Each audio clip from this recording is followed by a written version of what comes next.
about that. If you'd please, let's see, where are we at here? I got to read the program myself. Okay, we're going to post course.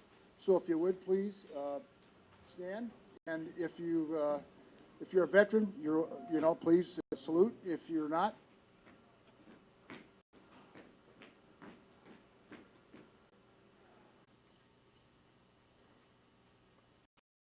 a slice of lemon reminds us of the bitter fate of those in our country. Founded in one nation under God, they are missing.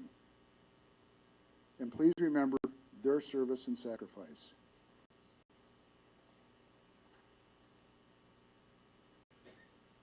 Now I'd like to have the Legion Junior Auxiliary come up and lead us in the Pledge of Allegiance. And would you all please stand?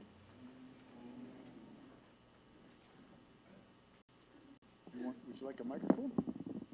Okay.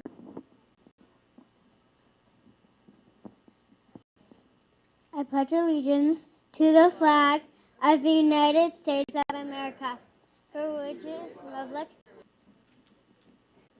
Bear with me. I've got a cold that I'm dealing with.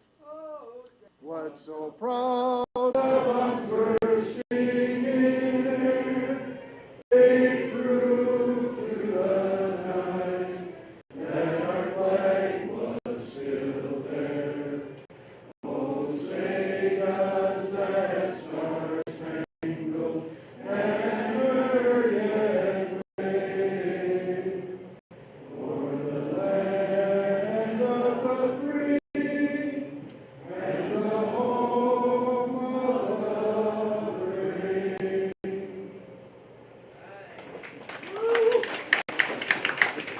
Whoever that was brave that stood up there, I appreciate it. That's the home of the brave. We appreciate it. Please take your seats. And Bill Princeton, our VFW commander, would like to say a few words. How many Gold Star families here? You're loved one. Appreciate it, Kathy. Deployed to Tuzla and Bosnia-Herzegovina. Taught history at the U.S. Military Academy at West Point. History is the great story of the Constitution. And maybe that's why I start tonight with a simple recounting of these blessings of liberty. Liberty is one of those inalienable rights that were the base from physical restraint, political or economic rights and privileges, the power of choice. Liberty, the freedom to do and be, to develop our humanity as long as we do no harm to others, is a concept well articulated by past leaders. Thomas Jefferson in 1819 defined liberty as unobstructed action according to our will, within limits drawn around us by the equal rights of others.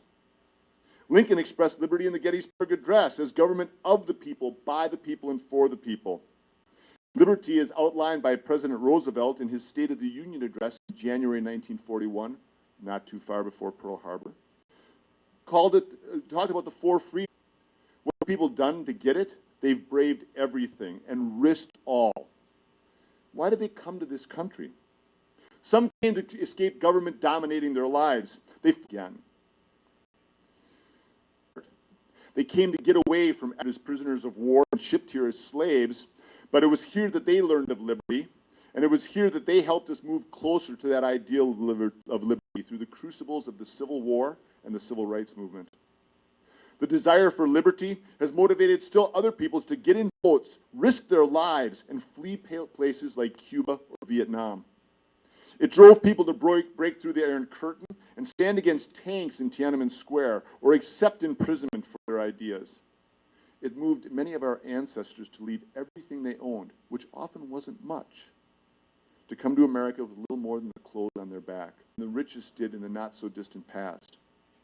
We have freedom from fear when we can go to bed at night, not having to worry that some agent of the state is going to come take us away in the dead of night. We have a land where you can do just about anything and be just about anyone you desire if you are willing to work and take responsibility.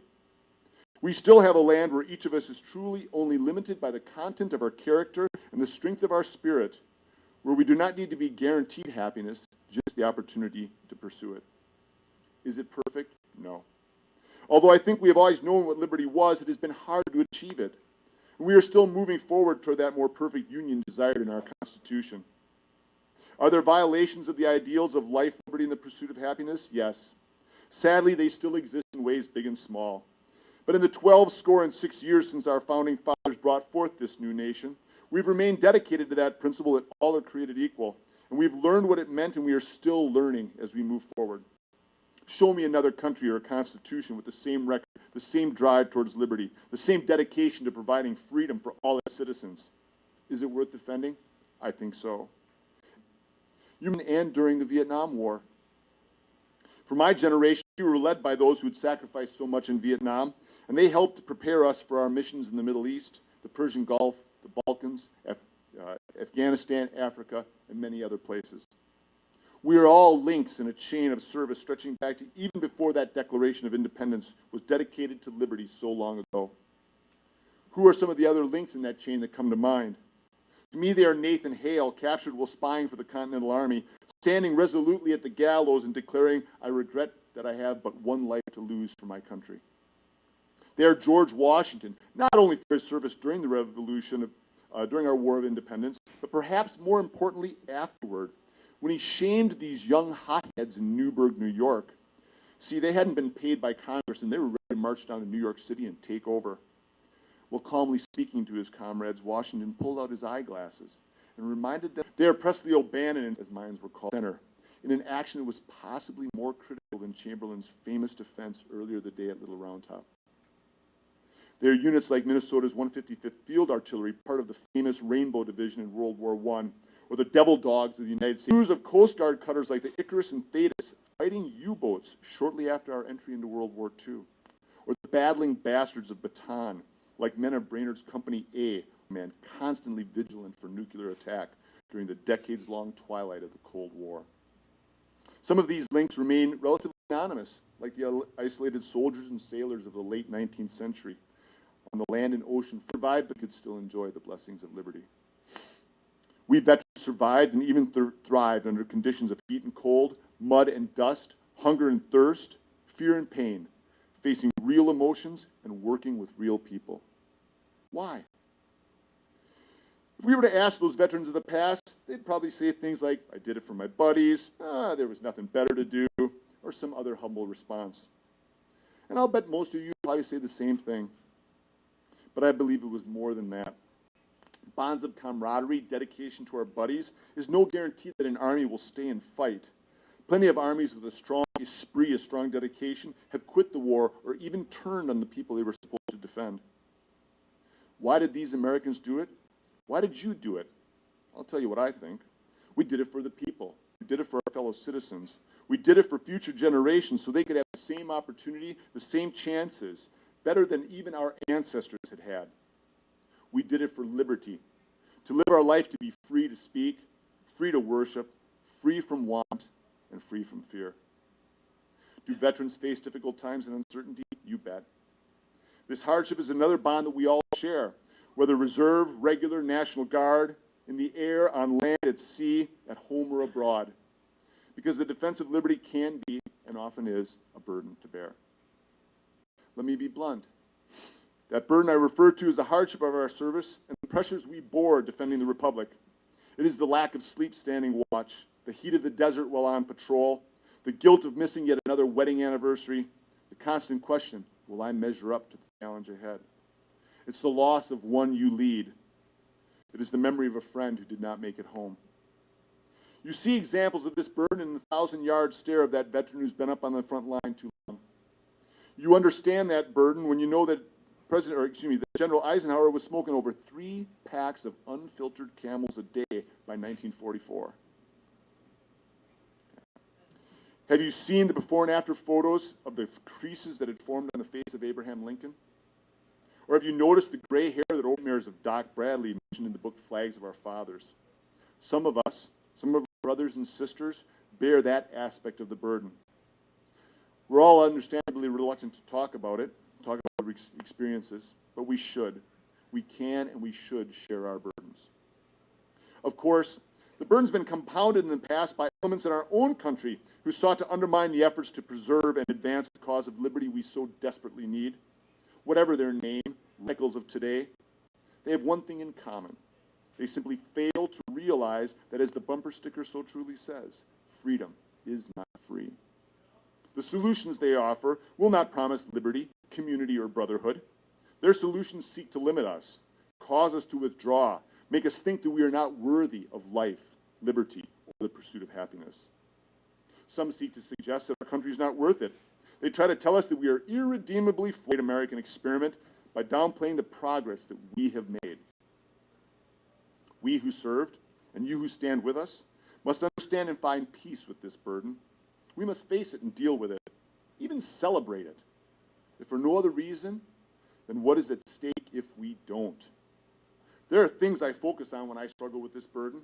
I remember those links in the chain who have gone before and the importance that their services had to future generations. I remember that we have liberated others from foreign oppression. We have fought to give others the chance to enjoy the blessings of liberty. I was in Bosnia to help stop the killing of people whose distinguishing feature was that they used a different alphabet. Veterans have kept our nation safe. We have answered the call. It is worth celebrating. It is honorable. What we did mattered then, and it matters still. Your service matters. There's a historian named Victor Davis Hanson who in his book, Ripples of Battle, does, I think, a much better job than I'm trying to do to explain the fact that our war too, by living, serving, fighting, and sacrificing, Uncle Victor had made a difference. I take comfort in that story and in the other accounts that provide our service members. The act of being an informed voter, being a unifying leader in our community, these matter. Each of our lives of service is a ripple that advances the cause of liberty. Our selfless service taken together is a wave. And if there are enough of us, this wave will wash over tyranny wherever it stands and cleanse it from our world. It is a glorious burden. We have a long way to go. There are so many in the world who do not understand what it takes for liberty to work. We saw it when we tried to educate local Iraqis on how constitutional democracy, braving suicide bombers and snipers. I saw it firsthand. I have friends who saw positive results from their efforts in Afghanistan that all are entitled to that inalienable right. If I cannot convince you that the blessings of liberty are worth the burden, let me mention a few of the alternatives that we have seen in history. Death camps, ethnic cleansing, head taxes unless you convert to the state religion, forced labor, dictatorship, pogroms, deliberate famine, slavery, the secret police, or any of a dozen other evils that lurk in the world of the tyrant. We saw many of these evils firsthand in our service overseas. I never want to see them here. Liberty is worth this glorious burden. If not us, then who will? I was honored to have borne it for over 22 years of active service and over 10 years since. During that time, I saw the Iron Curtain and the Gulag Archipelago collapse. I helped bring peace and freedom to an area torn by ethnic strife. And I defended my country against those who want us to live in fear and retreat from the world. Not for me, but I will ask, what can I do for my country? And I do that in America today. But we need to continue to bear that burden, to educate others on the benefits of Americanism. We need to counter those who would seek to divide us, split us into tribes, and emphasize our differences instead of uniting us in our love of liberty under the Constitution that we all swore to protect.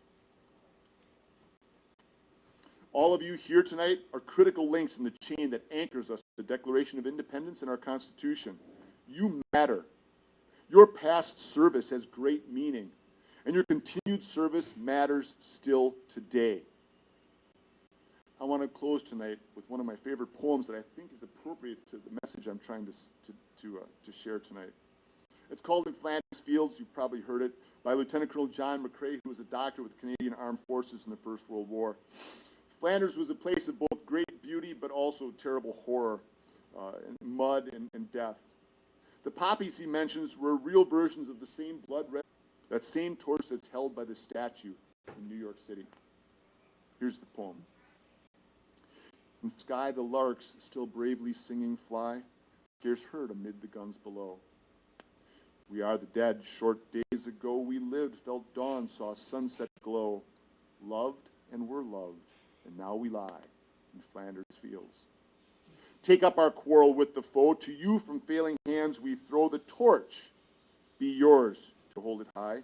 If ye break faith with us who die, we shall not sleep, though poppies grow in Flanders fields.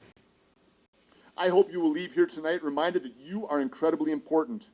You are the people who advance this Republic of Liberty by your service and sacrifice in peace.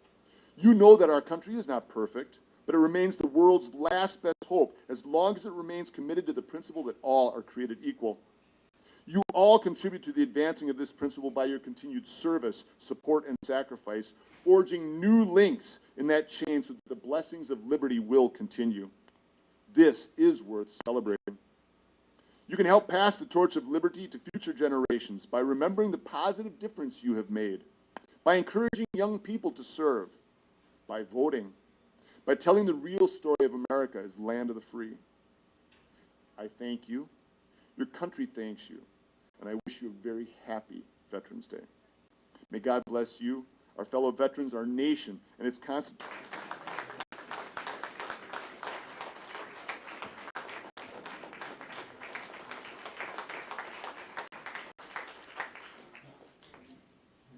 Wow, very well said. Now I know why he got a PhD in philosophy. Miller, wow. I am going to be brave enough to ask you to join me in God Bless America. It's in your program, and I think I got the voice enough to sing that one. So I'll lead that one. Please stand, and we'll sing it together.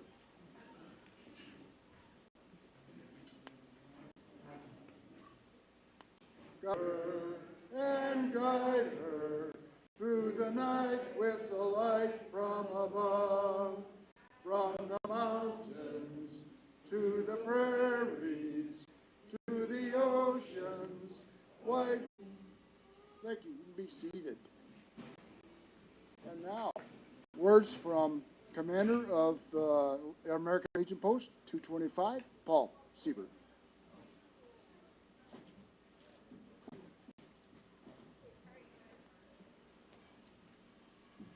Hello and welcome. My name is Paul Siebert. I'm the commander of Post 225 here in Forest Lake. Good evening. It's nice to see so many patriots here tonight. It is fitting that the Veterans Day be observed so close to Election Day. It is, after all, the veterans who have preserved our constitutional rights for 246 years. For many of them, the nation is worth enduring the long separations from their families, missing of Korea, sweating in Vietnam, sacrificing their health, and far too often losing their lives. When a politician laments the cost of a veterans program, it is up to us to remind them the cost of being a veteran. Whether it's exposure to burn pits or other toxin, many veterans today continue to pay a high price for their military service. It is up to us to ensure that they always have the access to high-quality health care, benefits, reflecting the thanks of a great nation. 104 years ago, on November 11th, 1918, the guns of the world fell silent. An armistice was signed and the Great War was over. Unfortunately, World War I was not the war to end all wars, as many had hoped. Veterans are not only responsible for defending this nation during a time of war, but it is in the imposing presence of our great military that has acted as a deterrent to would-be aggressors. The veterans of the United States military have not only fought wars, they deserve our gratitude for preventing them. And while today we rejoice and honor the service of our American veterans, we also remember the God bless you all for being here. God bless our veterans, and God bless America. Thank you. Come up and we'll dedicate some of our Veterans Memorial pavers. Would you like to speaker?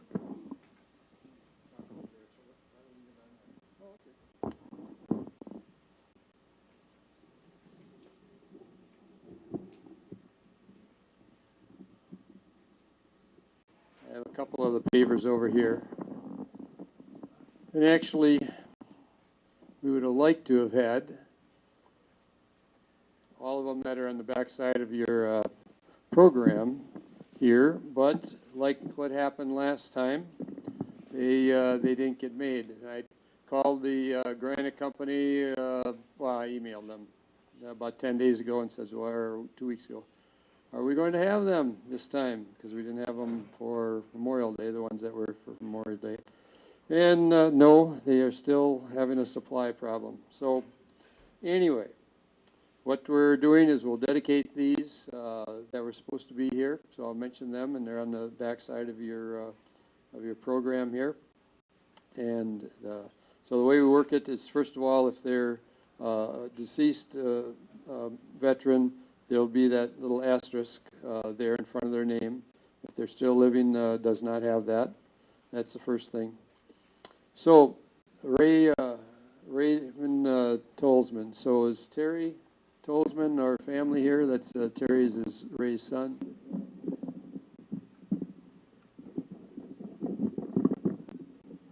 Okay. So Ray's, oops, if I do it too long, it's going to be tipping over on me. There we go. So Ray's paver, it's the large size. Now this size here is the 4-inch by 8-inch. That's the small, and the large size is 8 inches high and 16 inches wide. And what these pavers are for is it's to honor both the living and the those that have passed away, veterans. And down at a Veterans Memorial at the end of Broadway, if you take Broadway all the way down to the lake, and you get down by the lake there, and there's a semicircle of the U.S. flag and the other flags right in front of there, back there, and the pavers are there to number process as it goes. So we've got 337 of them right now, and it's been going well. So we have Major Raymond F. Tolsman. He was Army Air Corps. He was a B-29 pilot, 1942 to 1946 plus. And so that's a large paver that the Ray's family has purchased for him. Then we have 3 of them for the Flater family. So Alan, do you happen to be here? Alan Flater? All right, Alan, thank you for coming. And so his father is Floyd. So Floyd C. Flater, he has one, and that's this one right here. And so it says Floyd C. Flater, U.S. Marine Corps, or USMC, Pacific, so he was in the Pacific area of World War II, and he served from 1941 to 1945. So Alan and the family have chosen to honor Floyd with that, so we thank you, and we'll get this one installed as soon as we can down there. If it's too frozen the next few days, then it'll be in the springtime. But anyway, then the other one is, the second one here, is his brother, Alan's brother, Tom. So it says Tom S. Flater, Air Force, Minnesota Air National Guard, 1970 to 82, and he was in the 133rd Air Wing. So that's what this one is about. And then there's another one that Alan, after getting all those two situated, he went ahead and bought one for himself also. And that's one of the batch that are not here, which is 6 of them that did not make it. And that one's going to say Alan J. Flater, Army Specialist 4, Germany, December 1972 to 1974. So thank you, Alan, and on behalf of your whole family. Were purchased by them, and one, the Clayton Charlie Sr. is deceased. He was in the U.S. Air Force. He was a corporal. He was a gunner, and he served from 1943 to Charlie Jr. is still alive, and he was Navy. He was a Petty Officer 3. He was with the USS FDR, Franklin Delano Roosevelt ship, and he served from 1964 to 1970 in Vietnam. Okay, and then the next one, I know Karen Moorhead is here, so on behalf of him is, it says L. Bob Moorhead Jr., Army Staff Sergeant, 1st to 151, 1st to 151st Field Artillery, is what I meant to say. 1958 to 1967, he was in the Minnesota Army National. The next one is a large size, and that is for a person who is here and living, and he was last time I said, yes, he is living. Stand up. Irvin Savord. So his says Irvin G. Savord, DDS, so he's a dentistry doctor, okay? And he was both in the Army and in the Navy. And then later on in the Navy, he was 82 to 99, and he was part of the NDMS team, National Defense Medical Services, or what is it? There we go. So he's part of that, and dentists and other medical people, and there were ambulances ready and all that other stuff, and fortunately, didn't have to use it very much. Yes, amen. So thank you, Irv and family, for going ahead and honoring your dad with that. Thank you, Irv.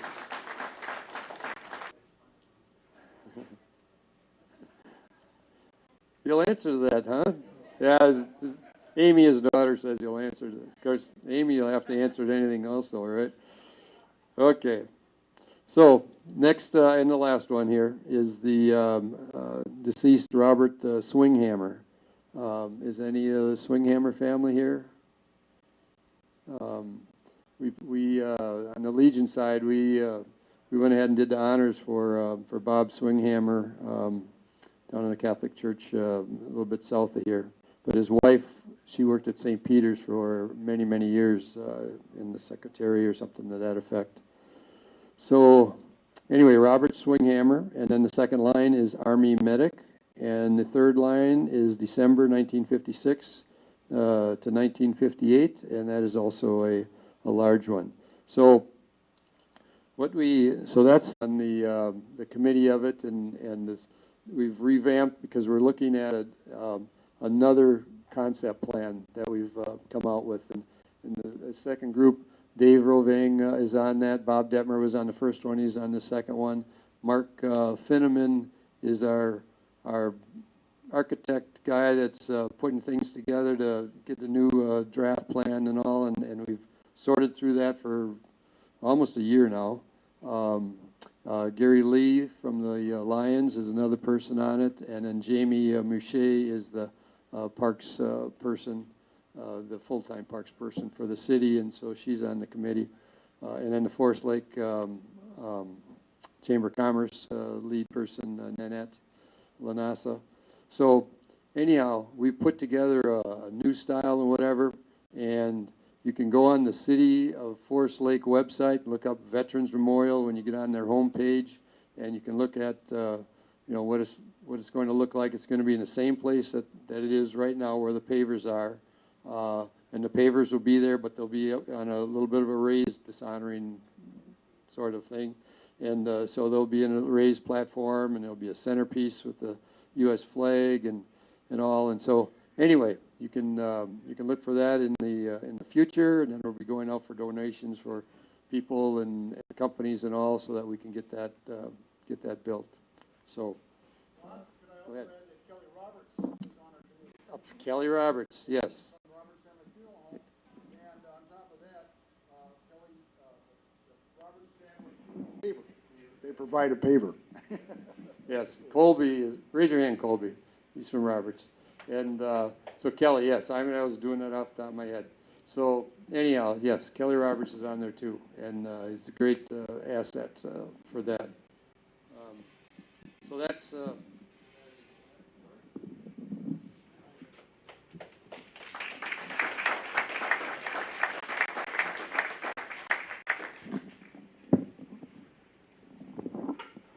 Could we now just have a moment of silence for the people, for the dedication, and also for those POW MIAs.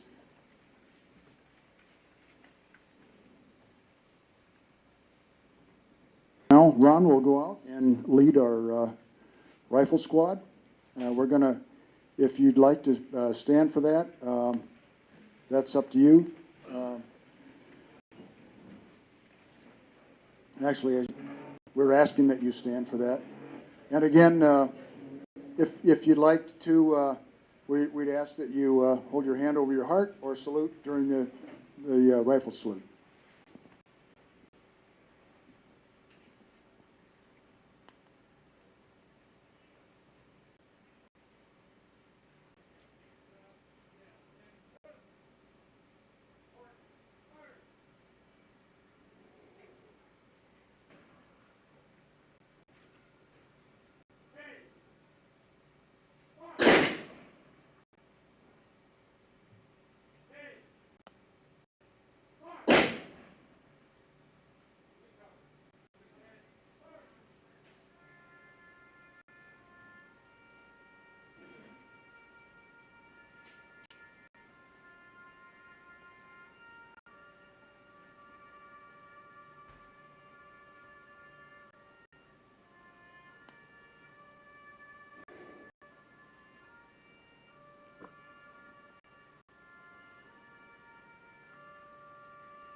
Oh Lord our God, we pause and reflect on what you've done for us over the years.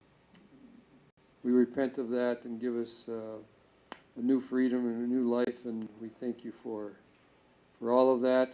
We thank you for what you instilled in George Washington, and we thank you for George, that his life, that he many times he prayed to you, and we pray to you also. In your name, Jesus. Amen. Staff and our help from VFW Post 4210, and also Roberts Family Funeral Home for providing for our meal tonight. Please, at your will, go through the line and enjoy. Thank you.